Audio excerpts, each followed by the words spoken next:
Hi guys! Hi everyone! So yun, nandito na naman tayo. This is Manay Gina and welcome back sa aking YouTube channel. So guys, for today's video, pag-uusapan natin si Daniel Padilla. Marami ngayon ang nagsasabi na magaling talaga si Daniel Padilla na artista. Sobrang galing na aktor.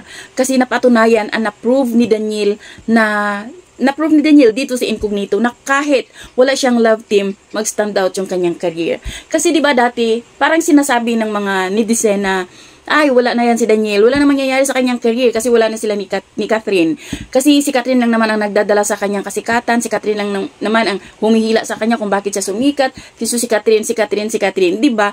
Pero ngayon, ayan guys, napatunayan ni Daniel na kahit wala si Catherine, na kahit wala siyang love team, mag-stand out at ang galing-galing ni Daniel dito sa Incognito. Ngayon, marami talagang nagsasabi na grabe ang galing ni Daniel. Napawaw sila.